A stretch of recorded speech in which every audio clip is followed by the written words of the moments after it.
ହେଲା ପରି ହାଟରେ ଜଣେ ଲୋକ ଗୋଟିଏ କୁକୁର ବିକିବାକୁ ଆଣିଲା। ସେଠାରେ ଜମିଥିବା ଲୋକମାନଙ୍କୁ କୁକୁରର ଗୁଣ ବିଷୟରେ ସେ କହିଲା। ଏହି କୁକୁରକୁ ଆପଣ ଯାହା ବି କହିବେ ସେ ତାହା ଶୁଣିବ ଏବଂ ମାନିବ।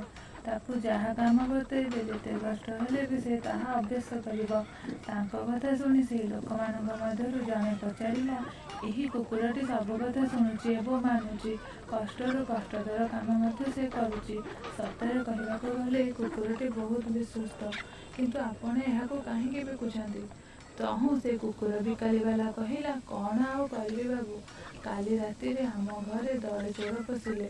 ଏହି କୁକୁର ତାଙ୍କ କଥା ଅନୁସାରେ ସବୁ କାମ କଲା। ଯେତେବେଳେ ସେ ଚୋରମାନେ ମୋତେ ଓ ମୋ ସ୍ତ୍ରୀକୁ ଖୁଣ୍ଟରେ ବାନ୍ଧିଥିଲେ ସେତେବେଳେ ସେ ନ ଭୁକି ଚୁପ୍ ଥିଲା। ମାନେ ସେ ଚୋରମାନଙ୍କୁ ସେମାନଙ୍କ କାର୍ଯ୍ୟରେ ସାହାଯ୍ୟ କଲା।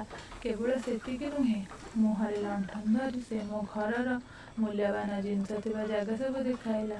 ସେମାନେ ଯାହା ଚାହିଁଲେ ତାହା କଲା। ଶେଷରେ ଚୋରମାନଙ୍କୁ ସାହାଯ୍ୟ କରି ଇଏ ମୋ ଘରକୁ ଲୁଟି ମୋତେ ପୁରା ବରବାଦ କରିଦେଲା।